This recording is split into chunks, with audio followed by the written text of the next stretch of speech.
Good morning, class. Today we will discuss the last topic of the chapter, the Constitution of India. Or in this, we will see the preamble of our Constitution. Preamble means the introduction. So here we know that on page number 51, this preamble is given, and this preamble is very much important. Generally, in every book, you see this. So, as we know that the preamble starts with the word, we, the people of India, having solemn resolved to constitute India into sovereign, social, secular, democratic republic, and to secure all its citizens justice, liberty, equality, fraternity. Justice means the social, economic, and political liberty of thought, expression, belief, faith, and worship. Most of the things you read in your junior classes.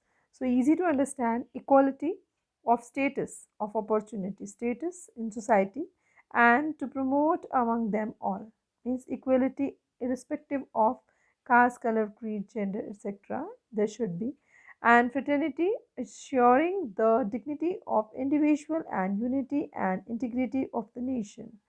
Means dignity of the individual. Everyone should feel free to live in the country. In our constitution assembly, constituent assembly, this 26th of day of November, means 26th of January 1949, do hereby adopted towards we are adopted an act to give ourselves this constitution. Means we will strictly follow that particular document. So this was the preamble, and as a homework I have given this you to do. So you people have to draw this constitution in your notebook, and after that we'll see that there are some key features which we have read in the constitution, that is preamble. In this preamble, so like first, the following values mentioned in the preamble. The first was we have seen sovereign.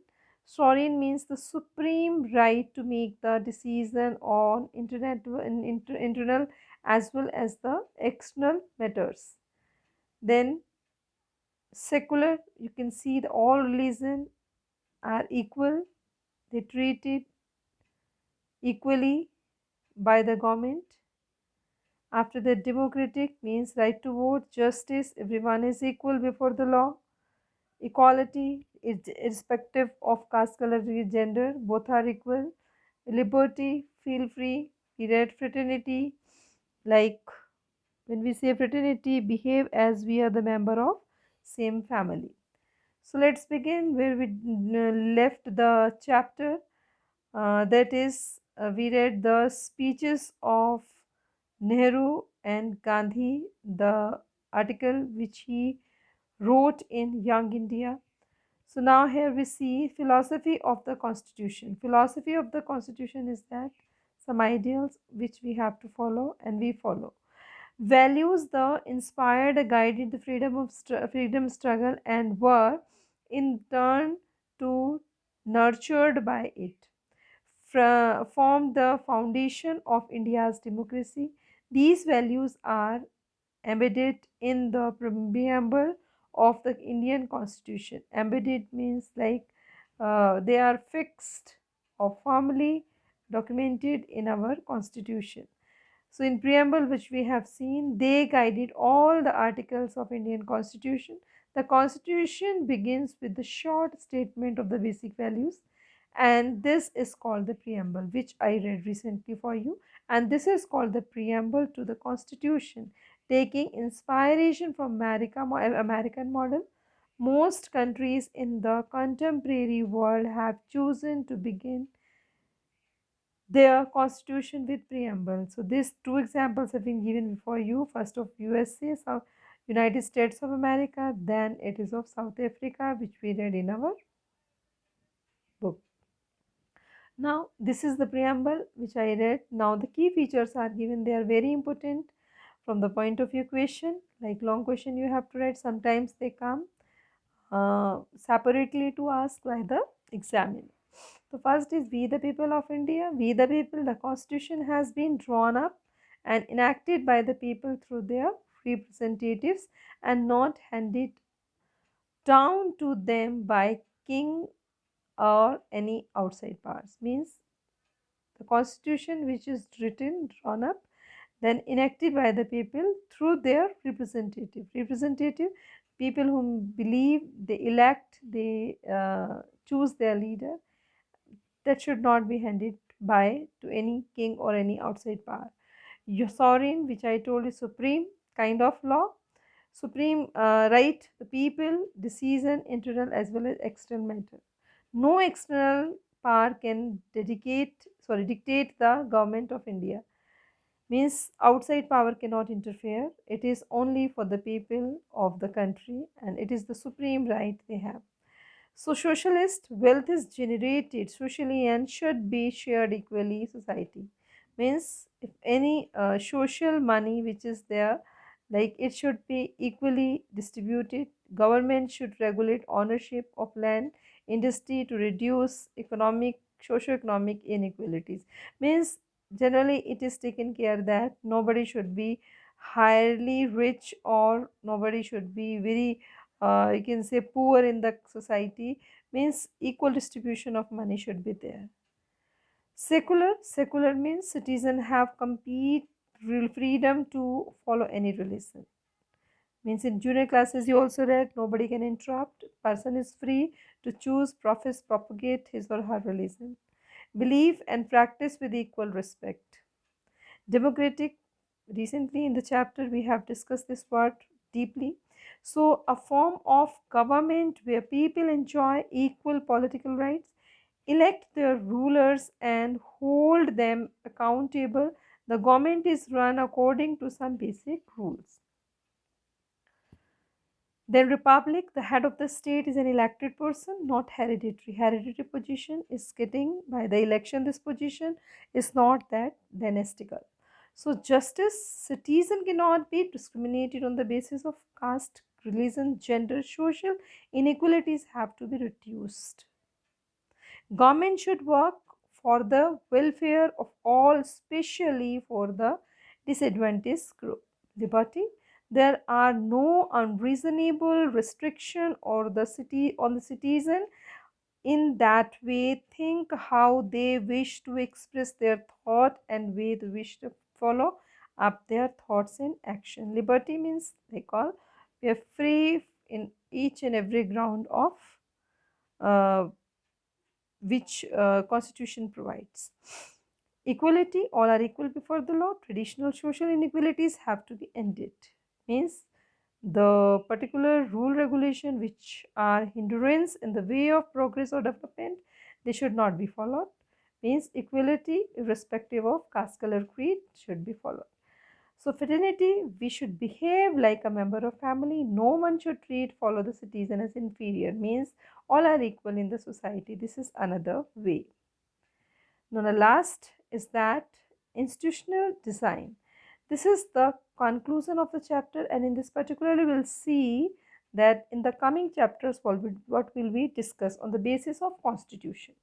So constitution is not merely a statement of values and philosophy as we have seen.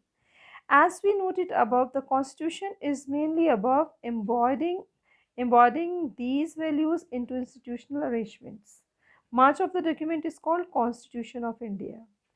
Is about these arrangements. It is very long and detailed document. We know this very long and detailed document in 12 bulky volumes. We know that it is written and it's keep updated. It's updated means like whatever the changes coming in the society, amendment take place in the constitution. Those who crafted the Indian constitution felt that it has to be accordance with the people's of aspiration and changes in the society. So they did not see it as scared, static and unalterable law. So they made provisions to incorporate changes from time to time. These changes are called constitutional amendments. Constitution describe the institutional arrangement in a very legal language. If you read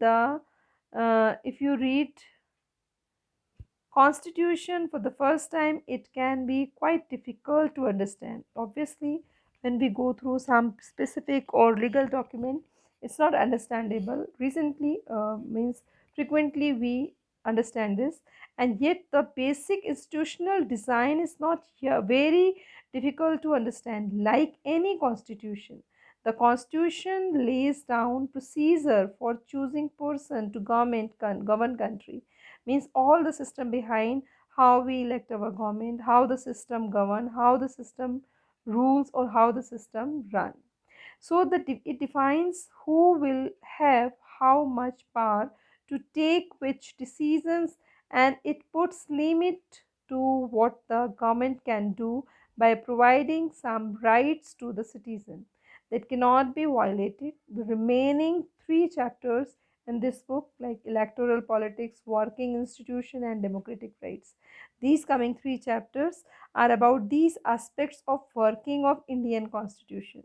So we'll see some constitutional provision in each chapter and understand how they work, democratic politic. But these features for the institutional design in the Indian constitution, some other aspects will be covered in your textbook next year. So means basically the basic features, how the system is of democratic country, and what we are following in reference of India. In the coming chapter we'll see the institution, means here you understand the system by which particularly country administrate. So this we will discuss in the coming chapter. Here deeply we knew about the constitution of India, and these all key features are very much important from the point of view exam. You have to read them, learn them, and practice by writing. And this constitution you have to draw in your copy. Another is that mm, to understand, you go through these images. So this was all about the chapter which we have seen.